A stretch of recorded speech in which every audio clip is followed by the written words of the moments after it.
देखो नाम कैसे लिखा है, नॉन बैंकिंग फाइनेंशियल इंस्टीट्यूशंस। पहले ही वर्ड में क्या बोल रहे हैं वो, नॉन बैंकिंग। ठीक है, नॉन बैंकिंग मतलब जो बैंक नहीं है। ठीक है, सबसे पहली चीज। उसके आगे क्या लिखा है, फाइनेंशियल कंपनीज, यानी कि ये, छोड़ दो स्क्रीन को, बुक में देखो, यानी कि ये फाइनेंशियल कंपनीज है। ठीक है, जो बैंकिंग फंक्शंस नहीं कवर करती है। अच्छा, फाइनेंशियल कंपनीज में अगर हम फाइनेंशियल इंस्टीट्यूशंस को समझने की कोशिश करें तो फाइनेंशियल इंस्टीट्यूशंस क्या करता है हमारे लिए, लोन देता है, डिपॉजिट्स रखता है हमारे लिए। तो फाइनेंशियल कंपनीज भी यही करती है। इट्स जस्ट दैट ये वाली एनबीएफसी क्या है, कंपनीज एक्ट के अंदर रजिस्टर्ड है, इसलिए उनको हम क्या बोल रहे हैं, नॉन बैंकिंग फाइनेंस। पहली बात तो ये बैंक नहीं है। ठीक है, दूसरी बात ये फाइनेंशियल कंपनी है, यानी लोन्स और डिपॉजिट्स का काम तो ये करती है और मेजरली लोन करती है। मतलब आपको कहीं ना कहीं फाइनेंशियल कंपनीज के आगे लिख सकते हो फाइनेंशियल असिस्टेंट्स में हेल्प करती है। ठीक है,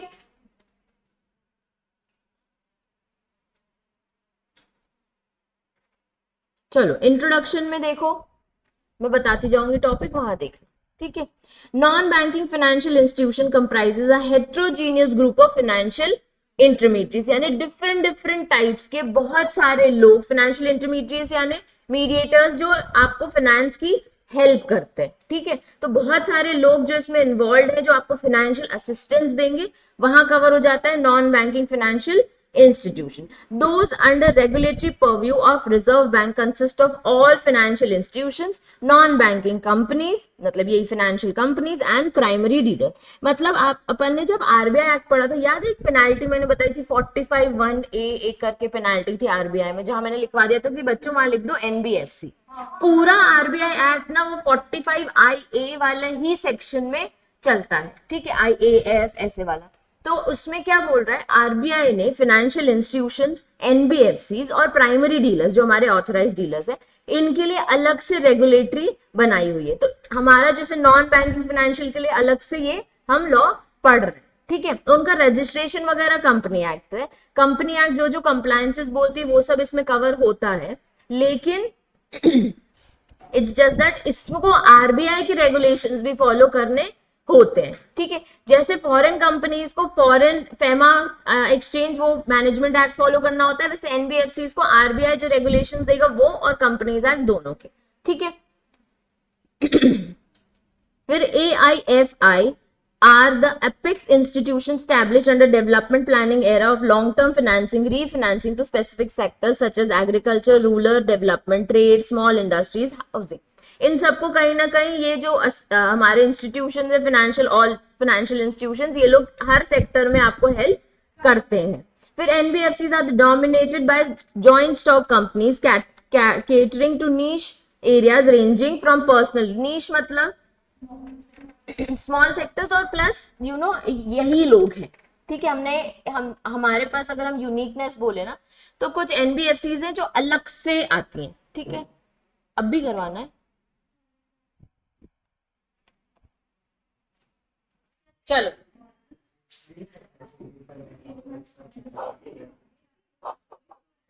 वो पैराग्राफ देखो, वो हाईलाइट करो, चलो ब्राउन वाला पैराग्राफ, व्हाटएवर, तुम्हारी हमारी मेरी बुक में ब्राउन है। चलो,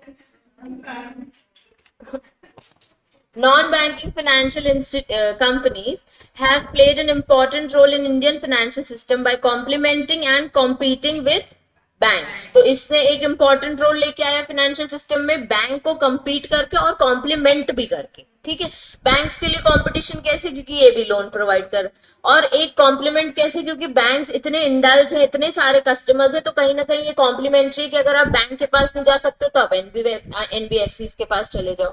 ठीक है, and by bringing in efficiency and diversity into financial intermediation. Obviously NBFC आने से हमारे लिए बहुत सारी डाइवर्सिटी यानी डाइवर्स हमारा फाइनेंशियल सिस्टम हो गया है कि अब आपको पैसे की नीड के लिए कभी भी परेशान होने की जरूरत नहीं है, क्योंकि आपके पास एनबीएफसीज भी हैं, बैंक्स भी हैं, अलग अलग फाइनेंशियल इंस्टीट्यूशंस में आरबीआई के प्राइमरी डीलर्स भी। तो एनबीएफसीज ने इन दो चीजों में इंपॉर्टेंट रोल प्ले किया है, एक फाइनेंशियल सिस्टम में compete करना बैंक के साथ और उनको कॉम्प्लीमेंट करना, दूसरा पॉइंट कि वो डाइवर्सिटी लेके आए। तो टर्मिनोलॉजी समझो, compete and complete with bank and diversity in financial intermediation, ठीक है। NBFCs have evolved considerably in terms of operation, heterogeneity, asset quality, profitability, regulatory architecture, ठीक है। इससे क्या होगा कि ये कंप्लीट इनका एक लॉ गवर्न कर रहे हैं, हम एनबीएफसी प्रॉपर एक चैप्टर पढ़ रहे हैं, तो इनके आने से जो ऑपरेशंस है वो और अच्छे हुए हैं, और हेट्रोजेनिटी यानी बहुत सारे टाइप्स ऑफ लोन्स, बहुत सारी चीजें, अब तुमको एक 2 व्हीलर का भी लोन मिलता है एनबीएफसी के लिए, ठीक है। आपको लोन चाहिए सिर्फ एक 2 व्हीलर के लिए, तो आपको ये भी मिलने लग गया है, ठीक है।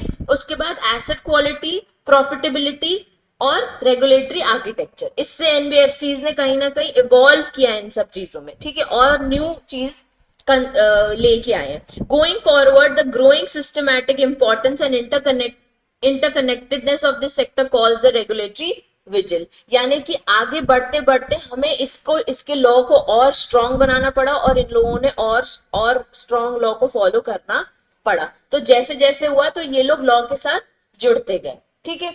अभी कैसे है ना, पहले एनबीएफसी यूं ही चलती थी, कुछ रजिस्ट्रेशंस नहीं होते थे, अब एक्चुअल में है कि आपको रजिस्ट्रेशंस कराने।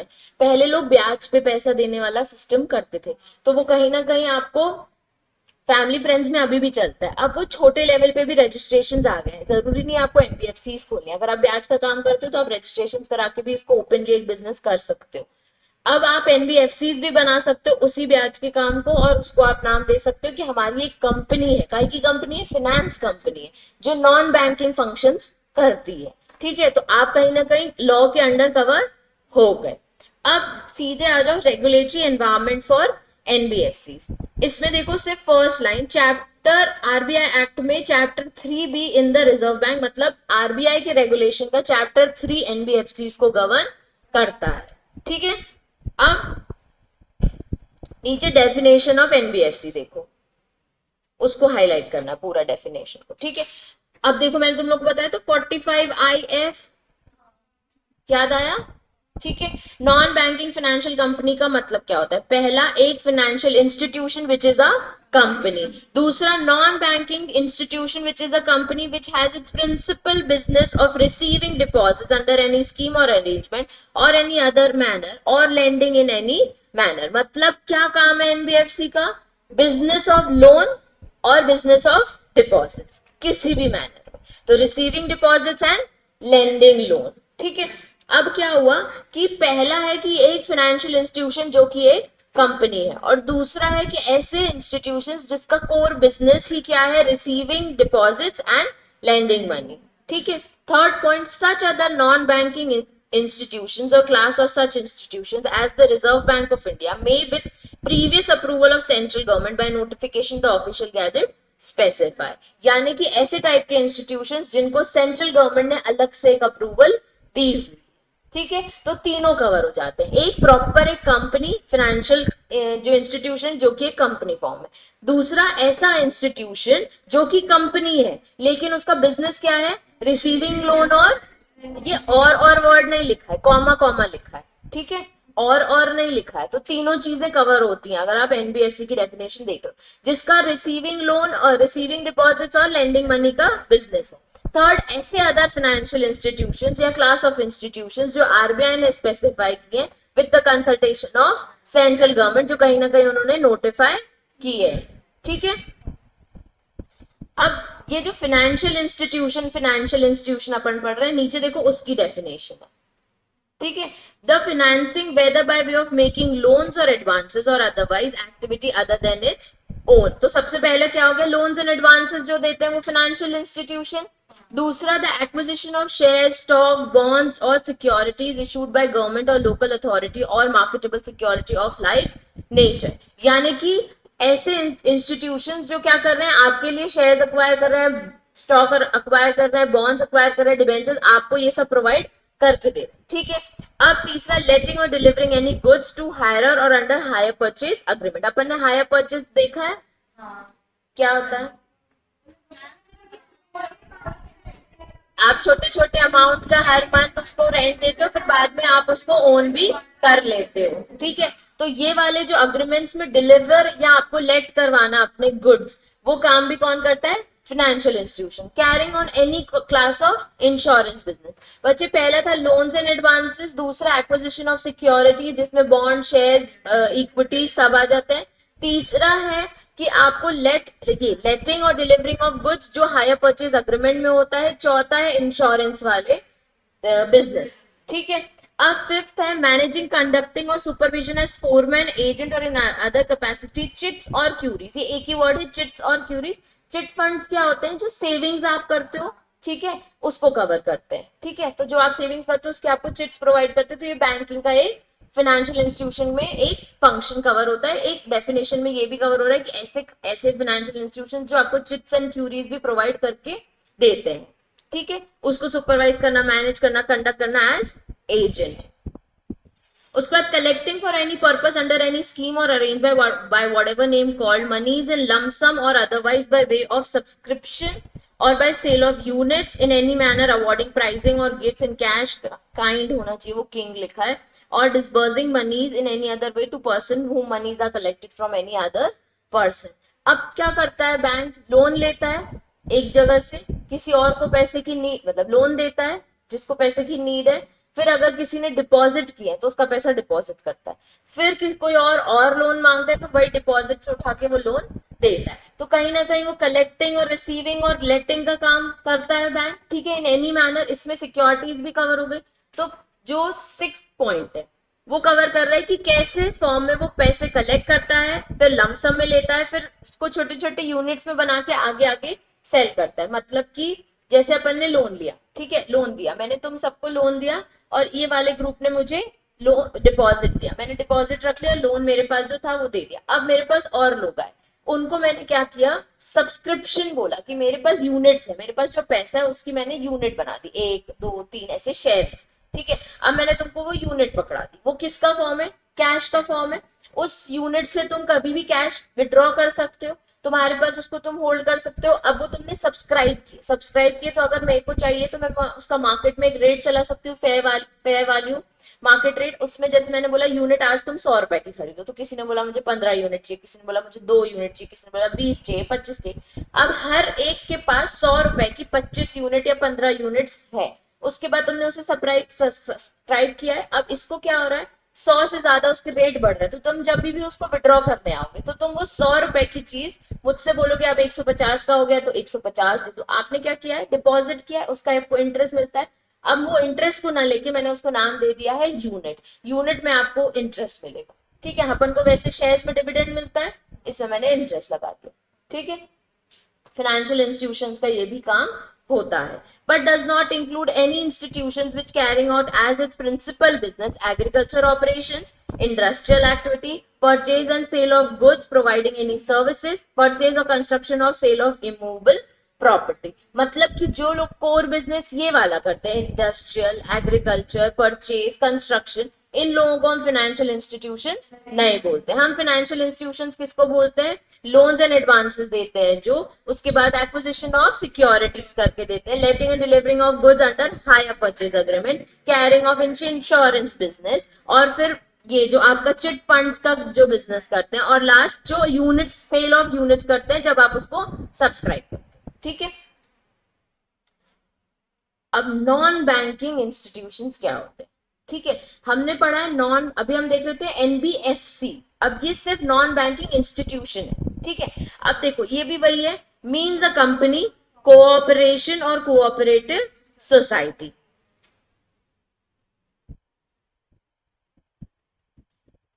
बस, ठीक है। Company, cooperation and cooperative society, ये क्या पूरा, इसको क्या हम बोलेंगे? Non banking institution. Whether it's in company form तो non banking financial company, cooperation है और कोऑपरेटिव सोसाइटी है तो नॉन बैंकिंग इंस्टीट्यूट। तभी मैं बोलती आज की डेट में रजिस्टर होके भी आप काम कर सकते हो। तो जो कोऑपरेटिव सोसाइटीज होती है, आपको एक कोऑपरेटिव सोसाइटी बोल दो हमारा फाइनेंशियल इंस्टीट्यूशन, लेकिन हम बैंकिंग काम नहीं करते तो हम आपको नाम देंगे नॉन बैंकिंग इंस्टीट्यूशन। तो आप क्या कर रहे हो? ब्याज पे पैसा दे रहे हो। सबको समझ आता है ना कि छोटे छोटे इंटरेस्ट पे आपको लोन मिलता है, ठीक है। अब डिपॉजिट क्या होता है? डिपॉजिट यानी any receipt of money by way of deposit, just next line में दिया, shall be deemed always to have include any receipt of money by way of deposit in any other form but does not include, जो share capital से आपने raise किया है first point, जो contribution है partners का कैपिटल में उसको हम डिपॉजिट नहीं बोलते, amount receive from schedule bank और कोऑपरेटिव बैंक और अदर बैंकिंग कंपनीज, इसको भी हम क्या बोलते हैं, डिपॉजिट नहीं बोलते। अब amount receive from state financial cooperation या any financial institutions for industrial development of India, मतलब ये दूसरे दूसरे एक्ट्स के लिए अगर आपको पैसा मिल रहा है ना तो उसको हम डिपॉजिट नहीं बोलेंगे, ये कहीं ना कहीं आपके बिजनेस में डालने के लिए आपको मिल रहा है तो आप इसको रेगुलेट करोगे। अगर पार्टनर्स ने कैपिटल डाला है तो कैपिटल डालने से उसको क्या मिलेगा, प्रॉफिट मिलेगा, बिजनेस होगा, तो ये डिपॉजिट नहीं है, डिपॉजिट सेविंग्स होती है जिसको आप यूज नहीं करते, आप डिपॉजिट एफडी एस सेविंग, तो ये सब आपके क्या है, ये डिपॉजिट होता है, इसमें आपको इंटरेस्ट मिलता है कि बहुत टाइम तक के लिए आप अगर ये पैसा जमा करके रखोगे तो आपको इंटरेस्ट मिलेगा। तो डिपॉजिट यानी any receipt bye way of money, पर उसमें अगर आप शेयर कैपिटल बोलोगे, पार्टनर्स का कैपिटल बोलोगे, शेड्यूल बैंक अगर उसमें डिपॉजिट करने बोलेगा अंडर बैंकिंग रेगुलेशंस, या फिर और कौन सा पॉइंट है, स्टेट फाइनेंशियल कॉर्पोरेशन है, एनी फाइनेंशियल कॉर्पोरेशन जो Industrial Development Bank of India या any other institution as may be specified by bank there, मतलब बैंक अगर बोल देगा ये वाले फाइनेंशियल इंस्टीट्यूशंस के हम डिपॉजिट को कवर नहीं करेंगे। Amount received in ordinary course of business bye way of security deposit, dealership deposit या अर्नेस्ट मनी, यानी जो आपको एडवांस में मिलता है, अर्नेस्ट के आगे लिख दो एडवांस, तो एडवांस नेक्स्ट पॉइंट है advance against orders for goods properties और सर्विसेज, इन सबको हम बोलते हैं कि ये डिपॉजिट्स है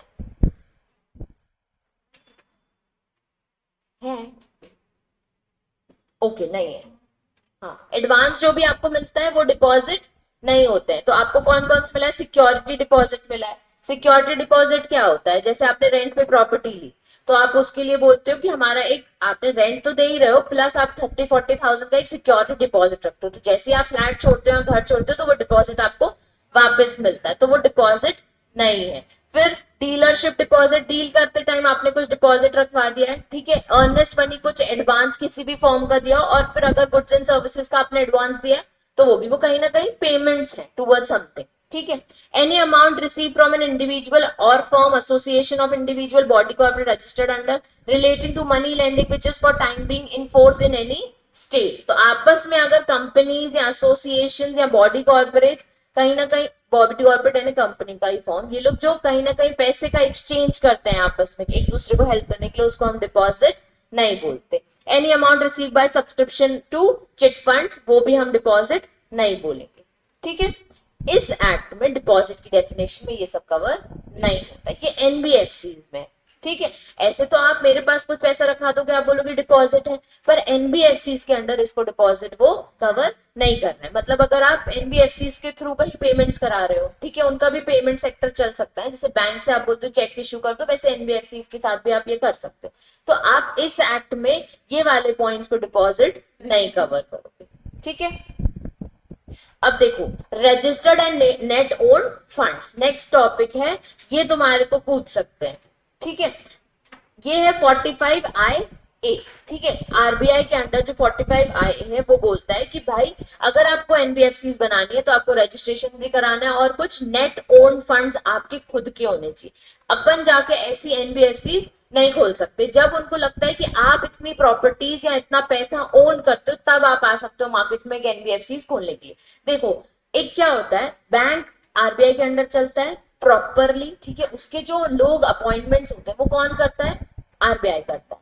जो एनबीएफसीज होती है, अगर हम सब मिलके सोचे कि हम एनबीएफसीज खोलेंगे, हम सब प्राइवेट लोग हैं, ठीक है, हम सब में से हम बोल रहे हैं 5 लोग बोर्ड ऑफ डायरेक्टर्स, बाकी लोग कंपनी में शेयर होल्डर्स, ठीक है।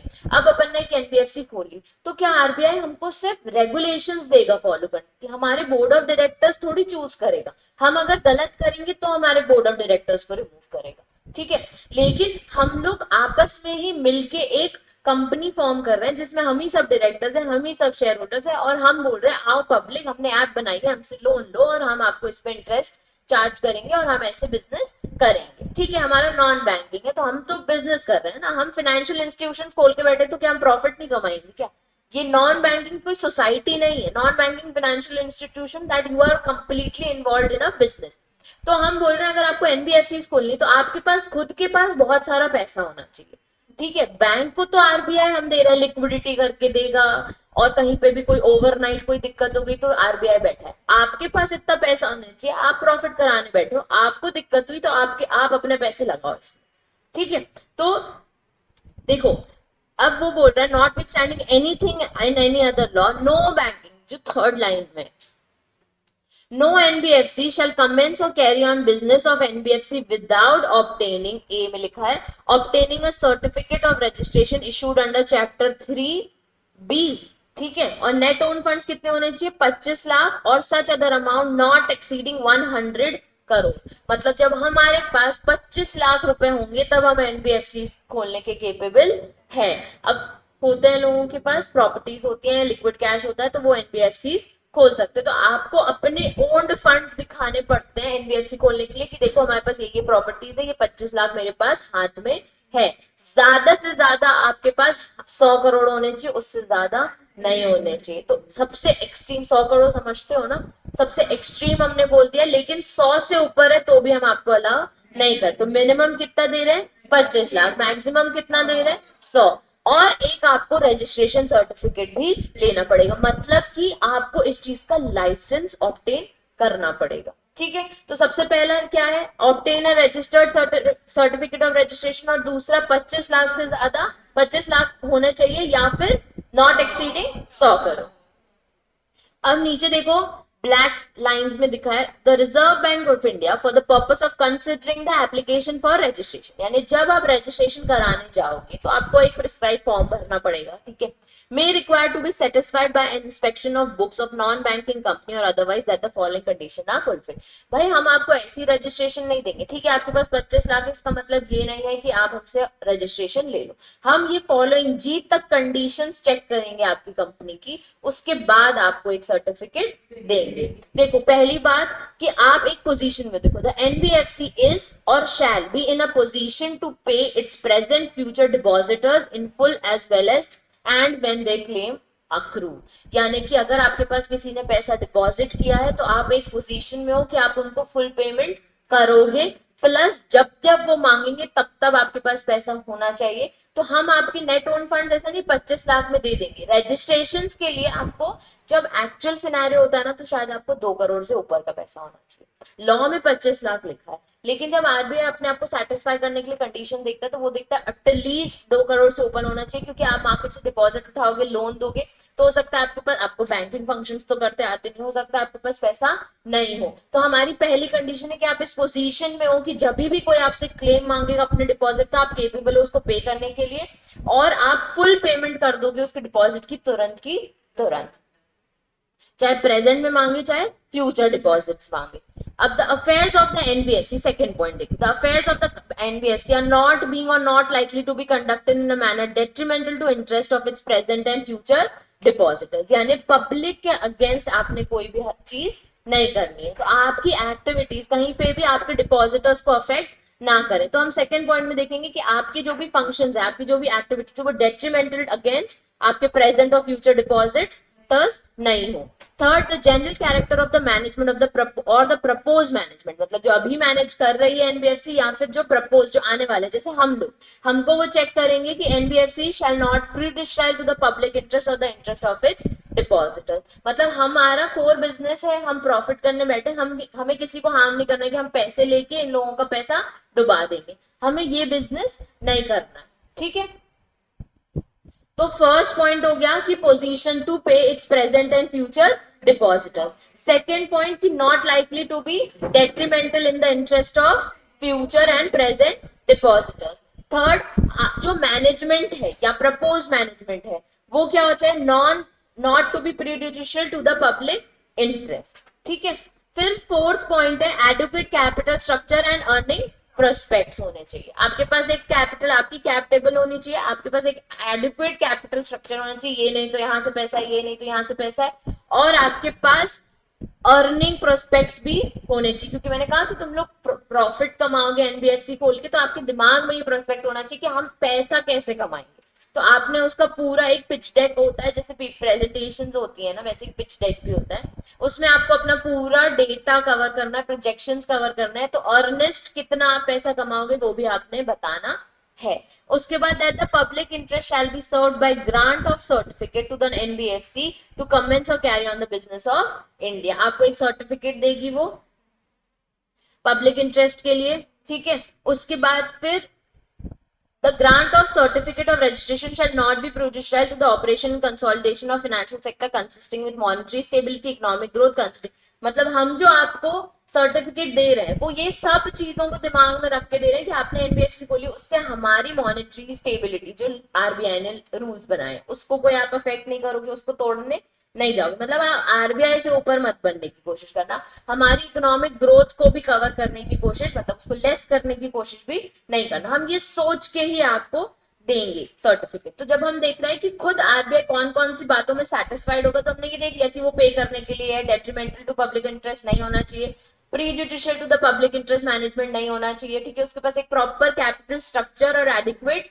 प्रोस्पेक्ट्स होने चाहिए अर्निंग के, ठीक है। और हम ये भी देखेंगे कि उनको जो हम दे रहे हैं सर्टिफिकेट वो पब्लिक इंटरेस्ट में दे रहे हैं, और दूसरा वो कहीं ना कहीं हमारे लॉ को अफेक्ट ना करे, ठीक है। Any other condition fulfilment of which in the opinion of RBI shall be necessary to ensure the commencement of the carrying of business by NBFC shall not be prejudicial to the public interest or in the interest of deposit, मतलब ऐसी और कोई condition जिससे उसके public को affect हो सके, वो सारी कंडीशन से वो पहले खुद को सेटिस्फाई करेगा और फिर वो सर्टिफिकेट दे देगा। तो तुम्हें पूरा पता होना चाहिए, सबसे पहले registration and net own funds of NBFC, अगर ये क्वेश्चन आए तो आपको पता होना चाहिए कि एनबीएफसी खोलने के लिए सबसे पहले आपको क्या होना चाहिए, रजिस्टर्ड होना चाहिए, उसके लिए आपको एक सर्टिफिकेट लेना है, ठीक है। आपके नेट ओन फंड्स कितने होने चाहिए, 25 लाख नॉट एक्सीडिंग 100 करोड़। फिर कुछ कंडीशन है जिससे आरबीआई अपने आप को सेटिस्फाई करेगा before giving this registration certificate. वो कंडीशंस कितनी है,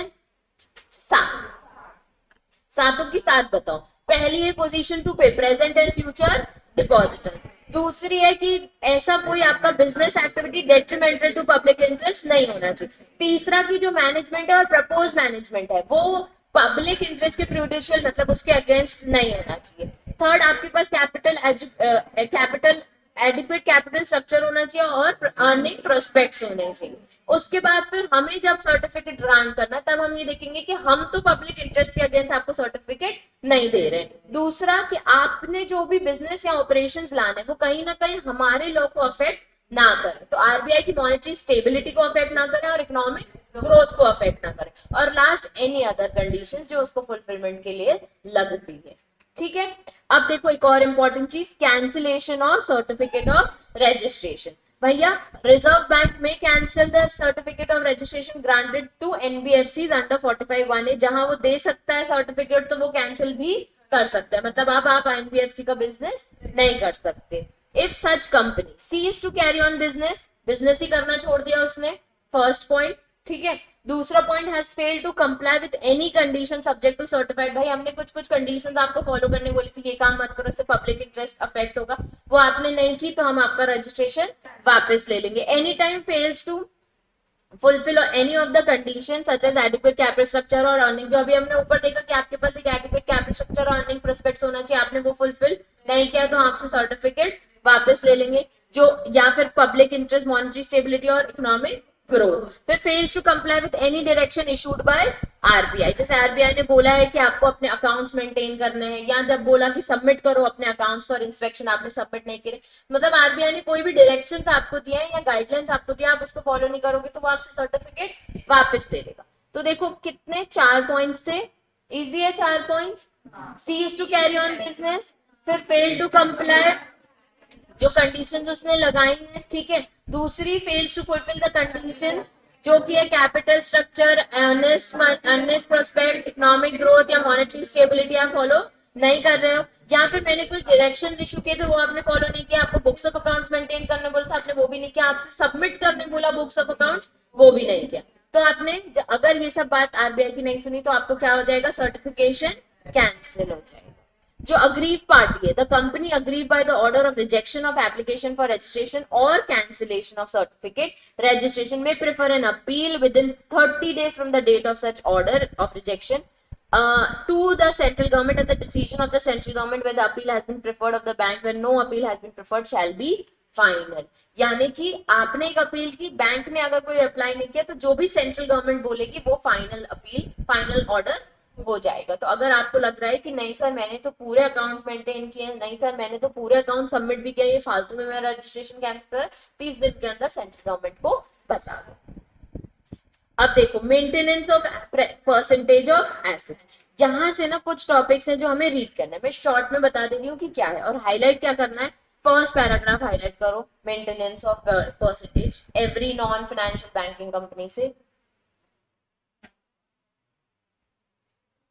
हम आपको बोलते हैं 25% और 5%, देखो वहां पे लिखा है नॉट लेस देन 5% और such higher percentage of not exceeding 25%। ठीक है, अब आपको क्या करना है, अपने एसेट्स का इतना परसेंट तो मेंटेन करके रखना है। आप बैंक्स के एसेट्स क्या होते हैं, जो डिपॉजिट करते हैं या लोन लेने के बाद जो इंटरेस्ट आता है, तो आपको मेंटेन करके चलना है। अगर आप एनबीएफसी हो तो हम आपको बोल रहे हैं एटलीस्ट 5%, नॉट एक्सीडिंग 25%, दोनों लिखा है बच्चे। ठीक है, तो not less than 5% and not exceeding 25% आपको मेंटेन करके चलना है। ठीक है, उसके बाद आ जाओ रिजर्व फंड, इसमें डिक्लेयर तक मार्क करो। Every NBFC shall create a reserve fund that transfer therein a sum not less than 25% of its net profit every year as disclosed in P&L before any dividend is declared। अब company है, company shares issue करती है, fund उठा सकती है, dividend कर सकती है, तो अपने प्रॉफिट का आपको एटलीस्ट रिजर्व करके रखना है कितना, 25%।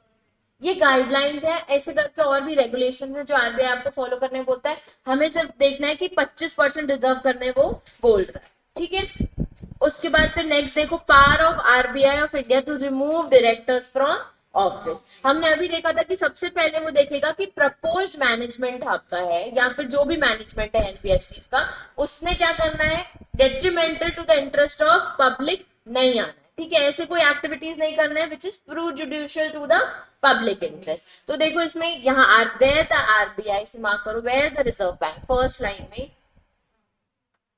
is satisfied that in the public interest to prevent the affairs of non-banking financial institution being conducted in a manner detrimental in the interest of depositors, creditors of financial stability or securing the proper management from an office or director of such company, it is necessary RBI for reasons to be recorded in writing and remove from office a director of such company. मतलब जब भी NBFC को लगेगा कि इसके board of directors यानी हम सब में से अगर उसको 2 लोग ऐसे लगेंगे जो लोग पब्लिक इंटरेस्ट के अगेंस्ट जा रहे हैं, मतलब क्रेडिटर्स से धोखा करे, डिपॉजिटर्स से फाइनेंशियल स्टेबिलिटी अफेक्ट करे, उनको बोलेगा तुम इस कंपनी की डायरेक्टरशिप से रिमूव हो जाओ। तो आरबीआई को यहाँ पे पार दी हुई है कि वो क्या कर सकता है, डायरेक्टर को। हमने जो फर्स्ट में पढ़ा है ना कंडीशंस, वो सब ध्यान में रखो, पूरा एक्ट उस पे बेस्ड है, पूरा बार बार ना वही पॉइंट्स आ रहे हैं। तो अब जब हमने देखा था वहां पे मैनेजमेंट का कि भाई अगेंस्ट प्रूडिशियल नहीं होना चाहिए, तो यहाँ पे भी वही लिखा है कि जहां डायरेक्टर ने कोई गलती करी, जहां पब्लिक इंटरेस्ट को अफेक्ट किया, वहां हम उसको रिमूव कर देंगे। तो अब बहुत इजी नहीं होता है एनबीएफसी खोलना और उसको चलाना। ठीक है, अब देखो सेकंड में, no order of removal shall be made unless the director concern has given a reasonable of opportunity of making a representation to the bank against the proposed order. तो आपको एक reasonable opportunity of being heard भी मिलेगा। अब देखो, it may be noted that the opinion of RBI any delay will be detrimental to interest of the said company of its depositor. Reserve Bank may at the time of giving the aforesaid opportunity at the time thereafter by order direct pending consideration for the representation if any the director shall not with effect from the date of the order act as such director or in any way whether directly or indirectly be concerned with or take part in the management of the company. यानी जैसे ही RBI ने order pass किया कि तुम director हो NBFC की, तुम्हें मैं निकाल रहा हूं, अब तुम्हारे पास टाइम है कि तुम अपॉर्चुनिटी ऑफ बीइंग हर्ड के लिए प्रिपेयर होगे। तो वो जब तुम प्रिपेयर हो रहे हो, जब तक तुम्हारी अपॉर्चुनिटी ऑफ बीइंग हर्ड नहीं आ जाती है, जब तक हम सेटिस्फाई नहीं हो जाते, तब तक तुम एक्ट एज अ डायरेक्टर नहीं करोगे। मैनेजमेंट में ना डायरेक्टली ना इनडायरेक्टली इन्वॉल्व हो सकते हो। ठीक है, नहीं इन्वॉल्व हो सकते। When an order of removal is made in respect of a director of a company, he shall cease to be a director of non-banking financial company and shall not in any way, whether directly or indirectly, be concerned with or take part in management for such not exceeding 5 years at the time as may be specified by। 5 साल तक वो वापस नहीं आ सकता। ठीक है, चलो नीचे देखो, सब super session of board of directors of NBFC, RBI में चढ़ पड़ा था super seed of central board by central government.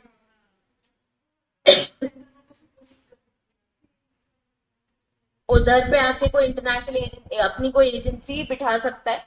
वैसे अगर एनबीएफसी इसका बिजनेस अच्छा चल रहा है, पर बोर्ड ऑफ डायरेक्टर्स बहुत ही बेकार है, उनको लग रहा है कि अपन की जो एनबीएफसी में अपन लोग अच्छे से बिजनेस नहीं कर पा रहे हैं, अपने पास बहुत सारे क्रेडिटर्स हैं, अपन के पास बहुत सारे डिपॉजिटर्स है, लेकिन अपन उनको ढंग से चला नहीं पा रहे, तो आरबीआई क्या करेगा, सुपरसीड कर देगा, अपने कोई बोर्ड को हमारी एनबीएफसी चलाने दे सकता है। ये आरबीआई के पास पार है। पहले हमने देखा था इश्यू कर सकता है डायरेक्शन, कैंसिल कर सकता है, अभी कोई डायरेक्टर को रिमूव कर सकता है, अब पूरे बोर्ड ऑफ डायरेक्टर्स को खत्म करके एक नई बोर्ड भी बिठा सकता है। देखो reserve bank is first line में, where the reserve bank is satisfied, वही चीज लिखी है, public interest to prevent the affairs of NBFC conducted in manner detrimental to the interest of depositors, creditors और NBFC other than bank or for securing proper management of such company for financial stability, it is necessary to RBI for reasons to be recorded supersede the board of directors for such company for not exceeding period of 5 years, which may extend from time to time, however the total period shall not exceed 5 years। First क्या समझा, समझा सबको, वही चीज लिखी है, बस supersede कर सकते हो, ठीक है। अब देखो पॉइंटर्स में कैसा लिखा है, the reserve bank on supersession of the board of non banking appoint a suitable person as an administrator, मैंने बोला था वहां पे वो एक एजेंसी अपॉइंट करती है, यहाँ पे वो क्या अपॉइंट कर रहे हैं, administrator, issue direction to the administrator it deems appropriate and administrator shall bound to follow such direction. अब वो उस एडमिनिस्ट्रेटर को बोलेगा कि भाई मेरी बात तुम सुनो और इस एनबीएफसी को चलाओ, तो उसको हर चीज उसकी सुननी है जो आरबीआई बोल रहा है, ठीक है। अब upon making the order of supersession of the board of directors of the company, the chairman, managing director, other directors shall at the date of supersession of it vacate their office। अब उन लोगों को छोड़ना पड़ेगा, मतलब हम सबको अपनी एनबीएफसी छोड़नी पड़ेगी, एडमिनिस्ट्रेशन आएगा जो ये एनबीएफसी को चलाएगा, हमारे सारे पार्ट्स, फंक्शन, ड्यूटीज, रिस्पॉन्सिबिलिटी सब वो एडमिनिस्ट्रेशन की हो जाएगी, अब हम कहीं पे भी इन्वॉल्व नहीं हो सकते, वो सेकेंड पॉइंट में मेंशन किया हुआ, ठीक है। अब एक देखो, reserve bank to regulate prohibit issue of prospectus और advertisement soliciting deposit of money, यानी कि एनबीएफसी बढ़िया ऐड आती है, इंस्टाग्राम पे भी आती है कि हमारे पास लोन ले लो, यूट्यूब पे कितनी एड्स आती है कि आपको लोन मिल जाएगा इतने रुपए में, इतने परसेंट में, वो बैंक्स की एड नहीं, एनबीएफसी की एड होती है, ऐसे ऐसे फाइनेंशियल इंस्टीट्यूशंस की। अब हर कोई ऐप बनाने लग गया है इस चीज का, ठीक है। तो अगर आप ऐसी कोई एडवर्टीजमेंट कर रहे हो जो अगेंस्ट पब्लिक इंटरेस्ट के डेट्रीमेंटल है, तो आपको प्रोहिबिट कर सकता है, ठीक है। बहुत इजीली लिखा है कि वो रेगुलेट प्रोहिबिट दोनों चीजें, इशू भी कर सकता है गाइडलाइंस, रेगुलेट भी कर सकता है, प्रोहिबिट भी कर सकता है, कोई भी एडवर्टीजमेंट करनी हो या फिर आपको इशू ऑफ प्रोस्पेक्टस करना हो, मतलब अपने एनबीएफसी की एक प्रोस्पेक्टस देना है कि हम क्या क्या काम करते हैं, उसके रेगुलेशंस आपको आरबीआई के फॉलो करने, प्लस वो कुछ कंडीशंस बता सकता है कि आपने ये चीज करनी है अगर आपको प्रोहिबिट नहीं किया उसने, ठीक है। अब power of the bank to determine policy and issue direction, से मैंने फर्स्ट में ही बता दिया था कि आरबीआई क्या करता है, रजिस्टर ए कंपनी क्या होता है कि आपको रजिस्ट्रेशन तो करा देता है, लेकिन रिजर्व बैंक क्या करता है, आपको डायरेक्शंस भी इशू करता है और गाइडलाइंस भी देता है। पॉलिसीज भी आपकी कौन डिटरमाइन कर रहा है, रिजर्व बैंक। अब देखो, if the bank is satisfied in the public interest to regulate the financial system of the country to its advantage or prevent the affairs of NBFCs being conducted in the manner detrimental to interest of depositor or any manner prejudicial to the interest of NBFC, ये तो दिमाग में बिठा लो, NBFC के ऊपर ही लिख दो, detrimental और prejudicial in any manner in the public interest, हर जगह वही लिखा है, और किसको, डिपॉजिटर्स और क्रेडिटर्स को। तो अगर उसको ऐसा लगता है कि आप लोगों का मैनेजमेंट ठीक है, लेकिन आप लोग जो डायरेक्शन या जो बिजनेस कर रहे हो ना, वो सही तरीके से नहीं कर रहे हो, वो कहीं ना कहीं डेट्रीमेंटल है टुवर्ड्स डिपॉजिटर्स और क्रेडिटर्स, तो वो आपको डायरेक्शन देगा, इस फॉर्म में पॉलिसी बनाओ भैया, रिस्क मैनेजमेंट पॉलिसी बनाओ, अपनी एचआर पॉलिसी बनाओ, ऐसे ऐसे लोगों को अपॉइंट करो, अपनी टेक के लिए पॉलिसी बनाओ। अब आपको हम जब देख रहे हैं कि आप नहीं कर पा रहे और हमें लग रहा है कि ये बहुत इंपॉर्टेंट है, it is necessary to expedient so it may determine policy, यहां से मार्क करो 1 2 3, फोर्थ लाइन के बाहर से देखो, फोर्थ लाइन नम्रति, फोर्थ लाइन थोड़ा सा बोरिंग है पर एक ही चीज है बार बार इसलिए बोरिंग लग रहा है। फोर्थ लाइन से मार्क करो, it may determine the policy and give directions to all और any of the bank finance NBFCs relating to income recognition, accounting standards, make proper provision of bad and doubtful debts, capital adequate based on risk weighted of as for assets या credit conversion factors for off balance sheet items and also relating to deployment of funds by NBFC. तो वो आपको कैसे अपने business को चलाना है उसके लिए गाइडलाइंस और पॉलिसी डिटरमाइन करके देता है. कौन कौन सी चीज है? इनकम रिकॉग्निशन, ठीक है. दूसरा है अकाउंटिंग स्टैंडर्ड्स बोलेगा फॉलो करो. Proper provision of bad and doubtful debts, मतलब जो लोग आपको पे नहीं कर रहे उसके पास, उसके लिए भी आपके पास फंड होना चाहिए, प्रोविजन बना होना चाहिए.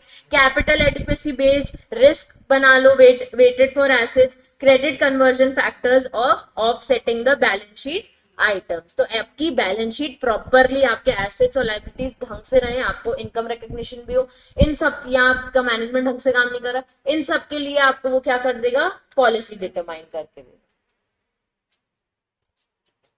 चलो अब नीचे देखो, reserve power of bank to collect information from NBFC as to deposit and give directions. वही चीज लिखी है, फर्स्ट पैराग्राफ मार्क कर लो. जनरल या स्पेशल ऑर्डर देगा जिसमें वो उनसे मांग सकता है कि आप हमें क्या दे दो? डिपॉजिट दे दो और हम आपको डायरेक्शंस, मतलब हमको पूरी इंफॉर्मेशन चाहिए एनबीएफसी की.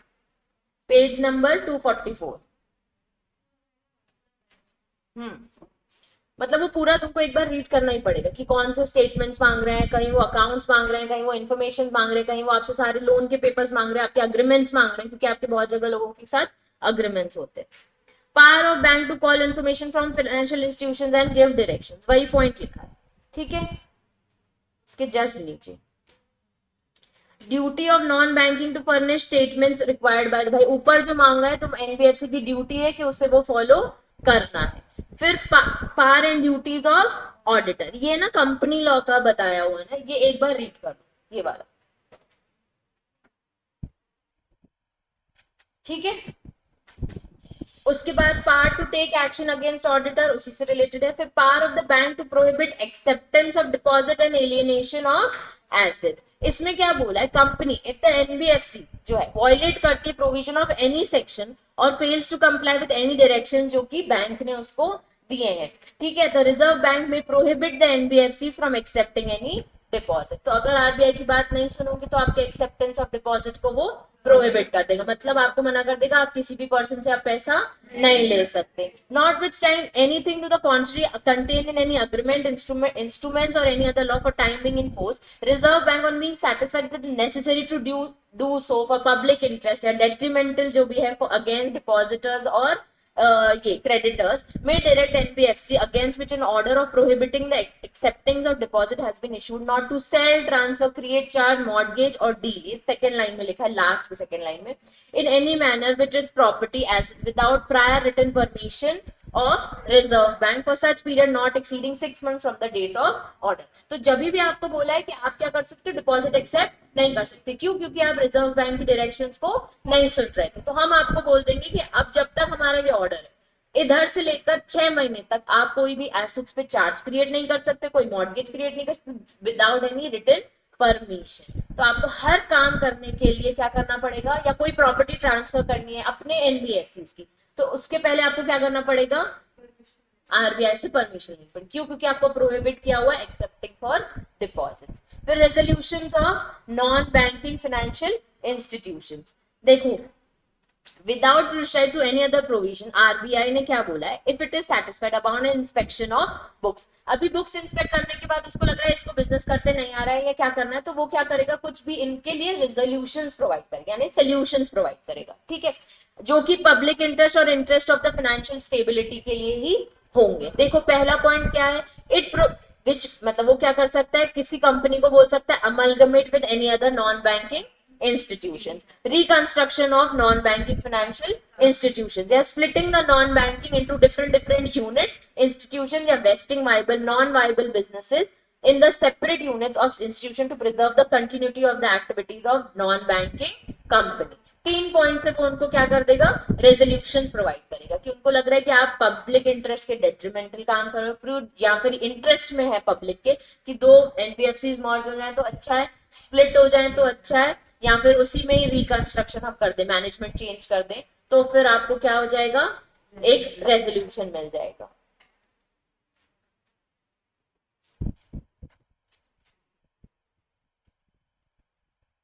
इसमें ना एक पॉइंट है ब्रिज इंस्टीट्यूशन स्प्लिटिंग वाले में, ठीक है, उसका मीनिंग नीचे ही दिया है कि टेम्परली आप क्या कर रहे हो, किसी की एक्टिविटीज को रोक नहीं रहे हो, बस उसको स्प्लिट कर रहे हो डिफरेंट डिफरेंट यूनिट्स में कि तुम भी ये बिजनेस कर लो, तुम ये बिजनेस कर लो, तुम ये बिजनेस कर लो। तो एनबीएफसी के मतलब कस्टमर्स कहीं पे भी डिपॉजिटर्स क्रेडिटर्स नहीं जाए, ठीक है, ये उनके लिए। अभी हमारी कंपनी एनबीएफसी, हम तो इतने सारे लोग, इतने सारे डायरेक्टर्स हैं, हमारे पास बहुत सारे लोग होंगे, तुम्हारे फ्रेंड, तुम सबके लोग क्रेडिटर्स भी है, डिपॉजिटर्स भी है। अब अगर हम बिजनेस अच्छे से नहीं कर पा रहे तो हम ये बोलेंगे कि हमारी एनबीएफसी बंद कर दो, हम आरबीआई से रिक्वेस्ट करेंगे कुछ रेजोल्यूशन प्लान दे दो हमारे को, तो वो बोलेगा एक काम करो, तुम 3 ग्रुप्स में डिवाइड हो जाओ, एक ग्रुप डिपॉजिटर्स को हैंडल करे, एक ग्रुप क्रेडिटर्स को, एक ग्रुप जो तुम्हारे फाइनेंशियल अकाउंट्स और इन सबको हैंडल करे। तो हमने क्या कर दिया, एनबीएफसी को स्प्लिट कर दिया, इंडिविजुअली अपना अपना काम करो, जहां डिपॉजिटर्स को क्रेडिट लोन चाहिए वो इस ग्रुप के साथ आ जाए, जहां उनको फाइनेंशियल कोई और असिस्टेंस चाहिए, कोई एडवाइस चाहिए, तो वो इस ग्रुप के पास आ जाए। ऐसे करके आप काम करो without prejudice to the generality of the foregoing provision या scheme may provide। आरबीआई क्या कर सकता है, रिड्यूस कर सकता है pay and allowances of chief executive officer, managing director, chairman और any other senior management of NBFC, जहां उसको लगेगा कि तुम लोग बढ़िया सैलरी 2-2 लाख रुपए ले रहे हो, तो वो तुम्हारी सैलरी कम कर देगा, ठीक है। उसके बाद क्योंकि अब मैंने पहले बताया था ना ये प्राइवेट है, इसमें क्या होता है, बैंक को तो रिजर्व बैंक के थ्रू सैलरी मिल रही है ना, आपको गवर्नमेंट के प्राइवेट बैंक भी होते हैं, पर आपको उसके रेगुलेशंस और गाइडलाइंस फॉलो करके हुई, क्योंकि आपको बैंकिंग फंक्शन करने। तो एनबीएफसी के लिए हमने अलग रेगुलेशन बनाया और उसमें हमने ये भी डाल दिया उस रेगुलेशंस में कि आरबीआई डायरेक्ट करेगा अगर कहीं पे भी सैलरी किसी की कम करनी है तो। उसके बाद कैंसिलेशन ऑल और some of the shares of NBFC held by chief executive, managing director, chairman और एनी अदर सीनियर मैनेजमेंट, उनके पास अगर एनबीएफसी के शेयर है तो वो उसको कैंसिल भी करा सकता है। Sale of any assets of non banking financial institution, ये रेजोल्यूशन प्लान है कि अगर आपके पास बहुत सारी प्रॉपर्टीज है लेकिन आपके पास लिक्विड पैसा नहीं, तो बोलेगा ये प्रॉपर्टी में बिकवा के देना, उससे लिक्विड पैसा लो, अपने डिपॉजिटर्स क्रेडिटर्स का फायदा करो। अब power of reserve bank to file binding a petition, ये एक बार रीड कर लेना, क्योंकि जब आप पैसे नहीं दे पा रहे, जब आप प्रोविजंस को फॉलो, जो 45 IA है को फॉलो नहीं कर पा रहे, जब आपको रिजर्व बैंक ने, थर्ड पॉइंट है, जब आपको रिजर्व बैंक ने प्रोहिबिट कर दिया है फ्रॉम एक्सेप्टिंग डिपॉजिट, फिर जब आपने कंटिन्यूंस ऑफ जो नॉन बैंकिंग है वो डेट्रीमेंटल है इन पब्लिक इंटरेस्ट, मतलब आपकी एक्टिविटीज पब्लिक इंटरेस्ट के डेट्रीमेंटल है, तब आपके लिए में file an application of winding up of NBFC under companies act. तो आप जब ढंग से काम नहीं करोगे तो आपकी कंपनी वो वाइंड अप करा देगा, तो पेटिशन फाइल कर देगा। अब power of in respect of group companies, एक बार रीड कर लेना, ठीक है। उसके बाद डिस्क्लोजर ऑफ इंफॉर्मेशन में देखो, अगर आप एनबीएफसी का बिजनेस कर रहे हो तो कंटेन्ड इन एनी स्टेटमेंट और return submitted by the company under the pro, मतलब आप कंपनीज एक्ट पता है तुम लोग, कंपनीज एक्ट में 2 मेजर फॉर्म्स होते हैं जो साल भर में हर कंपनी को करने होते हैं, AOC4 एक एनजीटी 7। 2 फॉर्म्स में, एक में आपको अपने फाइनेंशियल मतलब बैलेंस शीट और पीएनएल देने होते हैं और एक एनजीटी 7 में एनुअल रिटर्न देनी होती है। एनुअल रिटर्न में क्या होता है कि आपने अपने दिन पूरे साल भर में कितने डायरेक्टर्स, कितने शेयर होल्डर्स, कितने और इशू लेके आए, प्रेफरेंस शेयर्स, डिबेंचर्स, वो सारी पूरी डिटेल उसमें देनी होती है, मतलब चेंज इन डायरेक्टरशिप और ये सब। तो आपको, क्योंकि आप कंपनी हो तो आपने ऑडिट तो कराना ही पड़ेगा, ठीक है, अपने अकाउंट सारे सबमिट करने पड़ेंगे, तो अपने बैलेंस शीट वगैरह भी जो भी कंपनी एक्ट के रेगुलेशन है वो भी फॉलो करके आपको वो सब सबमिशन देने पड़ेंगे। To contain in any statement or return submitted by such company provisions of 3B, फिर obtained through audit or inspection or otherwise by the bank shall be treated as confidential, shall not accept, should be disclosed। मतलब एक regulation में बोला है कि ये जो नीचे पॉइंट्स है ना, उसके अलावा बाकी सारी इंफॉर्मेशन आपको डिस्क्लोज करनी पड़ती। अब आ जाओ सीधे directions pertaining to NBFCs issued by RBI. खत्म हो गया क्या चैप्टर? ठीक है, देखो क्योंकि इसमें अभी क्वेश्चंस भी दिखाऊंगी ना, तो यही सब है, हर जगह वो पब्लिक इंटरेस्ट, डेट्रीमेंटल, यही सब है, ठीक है। Direction pertaining to NBFC issued by RBI, देखो कैसे दिया है। Public interest to regulate the financial system to advance, मैं ही बोल बोल के बोर हो गई हूँ, वही public interest to regulate the financial statement to the advantage of the country and to prevent the affairs of NBFCs from being conducted in detrimental to the interest of investors in any manner prejudicial to the interest of such NBFCs issues or direction from time to time. तो जब जब उसको लगेगा कि bank अपना business regulate करे, जब जब उसको लगेगा कि पब्लिक इंटरेस्ट के लिए फायदेमंद है, जब जब उसको लगेगा कि ये पब्लिक इंटरेस्ट के फायदेमंद नहीं है, तो मैं following time to time introduction ये डायरेक्शंस आपको देता रहूंगा. For the major directions issued by RBI are as under. सबसे पहले क्या बोलता है वो, NBFCs dash systematically important non deposit taking company and deposit taking company direction 2016. यहाँ पे सिर्फ नाम दिए हुए हैं, हमको डायरेक्शंस कौन कौन से हैं वो दिए नहीं हुए. जैसे हमने पढ़ा है हर बार कि रेगुलेशंस होते हैं, रूल्स के नाम होते हैं, वैसे डायरेक्शंस भी होते हैं. तो हमको डायरेक्शंस के सिर्फ नाम दिए हुए हैं. पहला है systematic important non deposit taking companies, दूसरा है non systematic important non deposit taking reserve bank के डायरेक्शन 2016 में ही आए हैं. फिर आता है core investment companies reserve bank directions, investments के रिगार्डिंग कुछ डायरेक्शंस देगा. फिर एक्सेप्टेंस ऑफ डिपॉजिट्स के रिगार्डिंग कुछ डायरेक्शंस देगा. फिर देगा कंपनी रिटर्न्स के रिगार्डिंग कोई डायरेक्शंस. फिर ऑडिटर्स रिपोर्ट के अगेंस्ट डायरेक्शंस.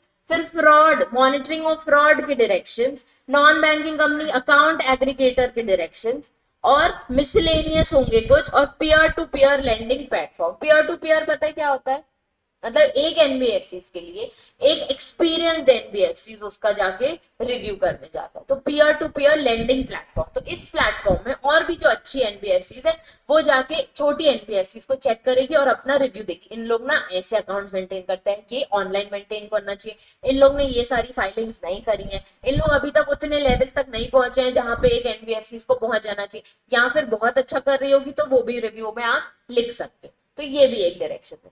कौन कौन से हो गए, सबसे पहले सिस्टमैटिकली इंपॉर्टेंट नॉन डिपॉजिट, दूसरा non systematically important non deposit, फिर कोर इन्वेस्टमेंट कंपनीज, फिर public deposit, company returns, auditors, monitoring of frauds, account aggregator, miscellaneous, peer to peer lending platform. अब classification of NBFCs by activity, ये important है. इसमें क्या बोल रहे हैं, NBFCs are classified on the basis of the liability structure और the types of activities they undertake.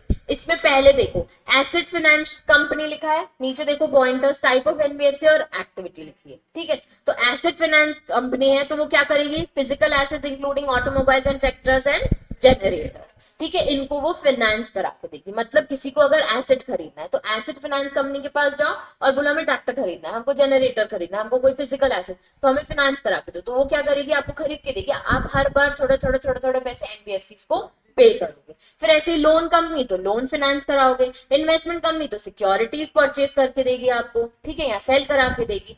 NBFC infrastructure finance company तो इंफ्रास्ट्रक्चर के लिए लोन देगी. And systematic important core investment company है तो in make investment and loan for group companies देगी. Infrastructure debt fund NBFC है तो facilitation of flow of long term debt into infrastructure and projects, क्योंकि क्या है ये इंफ्रास्ट्रक्चर के लिए आपको लोन फंड चाहिए. ठीक है, फिर माइक्रो फाइनेंस कंपनी है तो छोटी कंपनी जो डिसएडवांटेज ग्रुप्स है उनको पैसा देगी. एनबीएफसी फैक्टर है तो acquisition of receivable of an assignor extending loan in security interest और रिसीवेबल्स एट अ डिस्काउंट. यानी कि जो ट्रेडर्स होते हैं, फैक्टर में समझो ट्रेडर जिनको छोटे मोटे अमाउंट्स मिलने होते हैं ना, या जिनको छोटे लोन्स चाहिए होते हैं, जो ट्रेडर्स होते हैं बेसिकली परचेज सेल करते हैं, उनके लिए एनबीएफसी फैक्टर बनाया कि वो कहीं ना कहीं उनके रिसीवेबल्स और ट्रेडिंग्स को हैंडल करेंगे. फिर non operative financial holding company facilitating of promoters and promoter group setting up a new bank. अब किसी को बैंक करना है तो उसके लिए भी एक एनबीएफसी है. फिर मॉर्गेज गारंटी कंपनी तो undertaking of mortgage guarantee business. फिर एनबीएफसी अकाउंट एग्रीगेटर यानी collecting and providing information about a customer financial assets in a consolidated and organized and retrievable manner to the customers other as specified by the customer. ये वाली NBFC क्या करती है, देखती है कि कौन कौन से कस्टमर्स के पास कितना एसेट है, तो ये वहां तक चले जाता है कि उनका अकाउंट भी एग्रीगेट कर सके. अब जब आपको ये पता चलेगा कि इनके पास इतना पैसा है, ये आपके पास इतना डिपॉजिट करे, तो आप उसको एग्रीगेट फॉर्म में अपना लोन वाला बिजनेस अच्छे से कर सकते हो. उसके बाद peer to peer lending platform, उसमें लिख लो ऑनलाइन. तो online platform to bring lenders and borrowers together to help mobilise funds. ठीक है,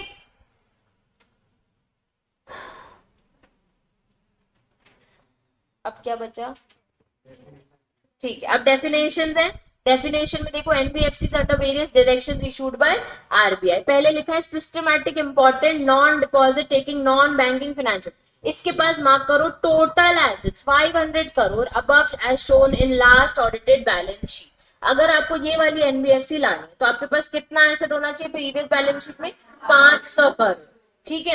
इंफ्रास्ट्रक्चर लानी है तो minimum percent of 75% of its total asset deployed in infrastructure loans, और नॉट नेट ओन फंड्स कितना होना चाहिए 300 करोड़। और आपके पास CRAR हमने ये पढ़ा है आरबीआई में कैपिटल एडिक्वेसी के लिए आप एक रिस्क का कैलकुलेट करके रखते हो, तो वो आपके पास 15% मेंटेन होना चाहिए, ठीक है।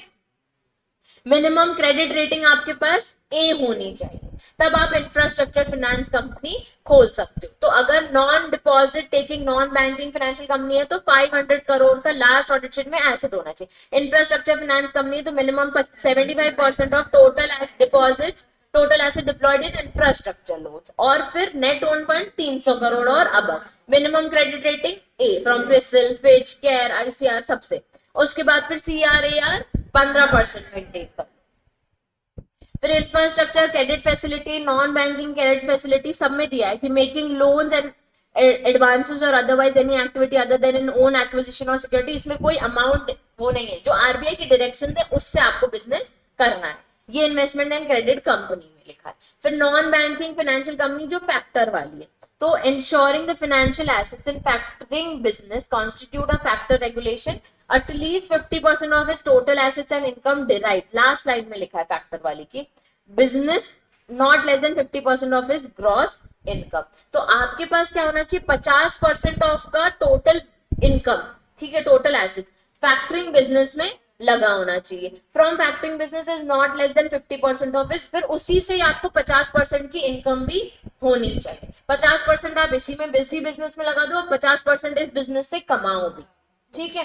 फिर नॉन बैंकिंग कंपनी जो माइक्रो फाइनेंस है, इसके पास कितना होना चाहिए, देखो ए पॉइंट देखो, non banking net own fund क्योंकि छोटी है तो नेट ओन फंड 5 करोड़ चलेगा, ठीक है। उसके बाद फिर northern eastern region of the country, the minimum NOF net own funds required shall be 2 crore, तो जो नॉर्दर्न साइड है उनके लिए 2 करोड़, वैसे 5 करोड़। फिर बी में लिखा है not less then 85% of it net assets should be qualified asset, तो आपके पास एटलीस्ट 80% के नेट एसेट्स को भी आप क्वालिफाइड आपके कोर एसेट्स होने चाहिए। बाकी वो जो ब्रैकेट में लिखा है वो छोड़ो, वो रेगुलेशन कब से आया है वहां वो मेंशन है, जो ओनली से लिखा है, ठीक है।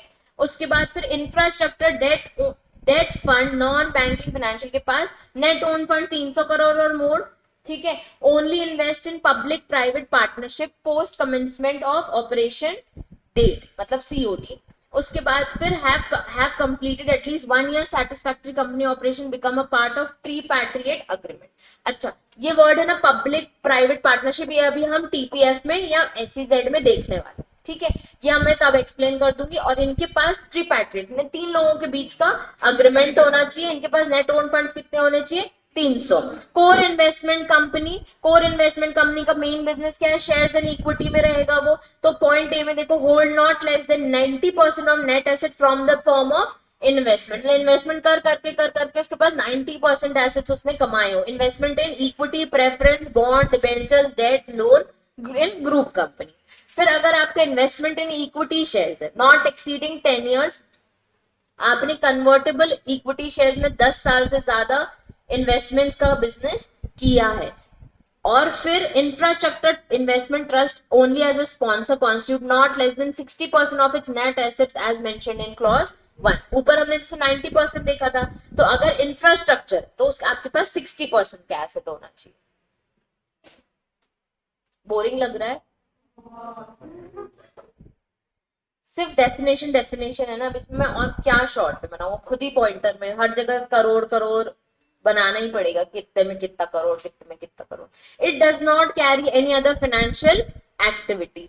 अब except investment in bank deposit, money market instruments, government securities, bond and debenture issued by the company, guaranteeing loan to group companies और issuing guarantee on behalf of group companies. यानी कि ये देखो खुद से ही पढ़ के समझ आ रहा है, जो कोर इन्वेस्टमेंट कंपनी वो इन्वेस्टमेंट का ही बिजनेस करेगी, तो बैंक डिपॉजिट करा के देगी, मनी मार्केट इंस्ट्रूमेंट्स में बिजनेस करेगी, गवर्नमेंट सिक्योरिटीज में बिजनेस करेगी, डिबेंचर्स में बिजनेस करेगी, लोन ग्रांट करेगी, और फिर लास्ट है गारंटी देगी ग्रुप कंपनीज के बिहाफ में।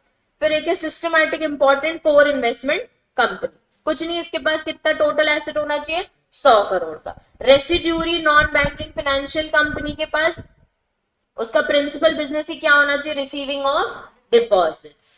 इसके आगे एक एक वर्ड भी तुमको याद हो गया ना, तो तुम्हें फिर आगे ये लिखना है कि और उसने आरबीआई के डायरेक्शंस इश्यू करने, जो जो आरबीआई ने गाइडलाइंस दी है वो फॉलो करनी है, और अपना बिजनेस को जैसे वो रेगुलेशंस में लिखा है वैसे करना। ठीक है, difference between banks and NBFCs अभी पूरा पढ़ लिया। देखो 3 पॉइंट है, एनबीएफसीज में लिखा है can not accept demand deposit. ठीक है, डिमांड डिपॉजिट्स नहीं एक्सेप्ट कर सकता है वो। ठीक है, मतलब डिपॉजिट्स आपके लिए रखेगा पर उतने % का इंटरेस्ट, जैसे हम आज की डेट में डिपॉजिट्स रखते हैं और बैंक हमें इंटरेस्ट देता है, तो एनबीएफसीज वो डिमांड डिपॉजिट एक्सेप्ट नहीं करेगा। NBFC do not form a part of payment and settlement system and can not issue cheques drawn on itself. ये सब कौन करता है, बैंक करता है। मतलब NBFC payment and settlement system में कभी भी नहीं आएगा। अपन ने पेमेंट एंड सेटलमेंट का एक्ट भी देखा है एक, ठीक है, तो एनबीएफसी उसमें नहीं आएगा। पेमेंट एंड सेटलमेंट एक्ट था और उसने सारी अपनी पार्ट्स किसको दे दी, आरबीआई को। आरबीआई ने फिर इन बैंक्स को दी, जैसे अपन चेक्स, बिल ऑफ एक्सचेंज ये सब ड्रॉ कर सकते हैं। एनबीएफसी इसमें इन्वॉल्व नहीं होता है। Last, deposit insurance facility of deposit insurance है credit guarantee operation is not available to the depositors of NBFCs। यानी आपने डिपॉजिट किया तो इसका इंश्योरेंस आपको नहीं मिलता है। ठीक है,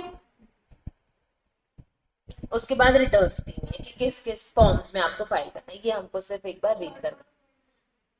डिपॉजिट इंश्योरेंस वाला, बच्चे अगर आपने एनबीएफसी को डिपॉजिट दिया है, ठीक है, तो इसकी क्या गारंटी है कि आपको ये डिपॉजिट मिलेगा। बैंक आपको इस चीज की गारंटी देता है। जब आप कोई भी अकाउंट खोलते हो तो आपको बैंक से इस चीज की गारंटी मिलती है, और आप चाहो तो उसका इंश्योरेंस करा सकते हो। कल को तुम्हारा बैंक डूबा तो मेरे डिपॉजिट का क्या, तो वो बोलेंगे हम आपको इंश्योरेंस देना, आप इतना इतना प्रीमियम दे दो, हम आपको एक पॉलिसी बना के दे रहे। एनबीएफसी ये प्रोवाइड नहीं करती। आपका पैसा डूबा तो डूबा, फिर आरबीआई आ जाती है ना, बोर्ड लेके सब लेके। ठीक है, बहुत ही वो वाला एक्ट था। हाँ, अब इसमें पढ़ना क्या है, देखो चलो समझ लिया सबने एनबीएफसी क्या है। ठीक है, सबसे पहले तुमको एनबीएफसी की डेफिनेशन पता होना चाहिए।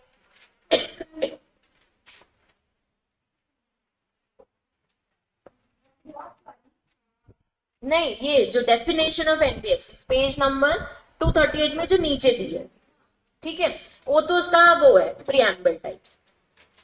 अब तुम्हें फाइनेंशियल इंस्टीट्यूशन देख लेना क्या होता है, नॉन बैंकिंग इंस्टीट्यूशन देख लेना क्या होता है। मेन तुम्हें एनबीएफसी पता होना चाहिए, जो उसके 3 पॉइंट्स है। ठीक है, उसके बाद तुम्हें पता होना चाहिए registered and net own funds of, ये आरबीआई से भाई रजिस्ट्रेशन लेना, और 25 लाख से ये 100 करोड़ तक का आपके पास नेट ओन फंड होना चाहिए। ये इंपॉर्टेंट है कि कौन सी कंडीशंस हैं जो वो फॉलो करेंगे। ठीक है, बिफोर गिविंग अ सर्टिफिकेट। उसके बाद फिर कैंसिलेशन ऑफ सर्टिफिकेट इंपॉर्टेंट है भाई। 3-4 बातें हैं जो आरबीआई को सही नहीं लगेगी तो वो आपका वो कर सकते हो, उसमें लिख भी देना कि अगर नहीं हुआ तो हम आगे अपील भी कर सकते हैं। उसके बाद फिर maintaining of percentage of asset, इसमें तुम्हें वो 5% और 25% पता होना चाहिए। ठीक है, सो जाओ तुम थोड़ी देर, गुड नाइट।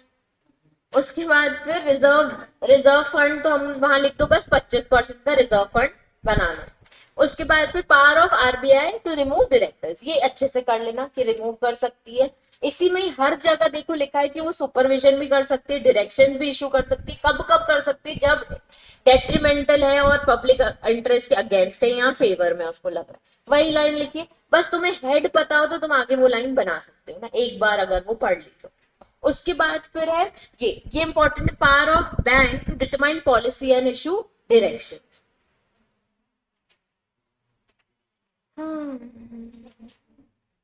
फिर आ जाओ ये प्रोहिबिशन ऑफ एक्सेप्टेंस और deposit and alienation of assets, वो प्रोहिबिट कर सकती है कि अब तुम एसेट्स डिपॉजिट एक्सेप्ट नहीं करोगे। पेज नंबर है बच्चे ये 245 में, 245 में थोड़ा ध्यान दो। हाँ, नीचे से सेकंड पैराग्राफ मिला नहीं उसको। उसके बाद रेजोल्यूशन क्या प्लान देगा। ठीक है, रेजोल्यूशन प्लान सबको समझ आ गया। हाँ, माइंडिंग अ पेटिशन देख लेना।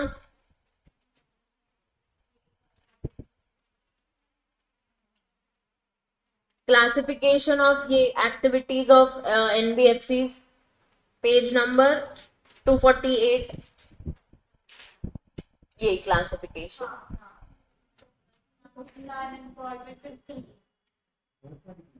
Difference between NBFCs and bank, और वो जो डेफिनेशन है वो वर्ड के आगे बस उनका अमाउंट लिख लेना एक बार, ठीक है, बहुत सारे हैं क्योंकि, ठीक है।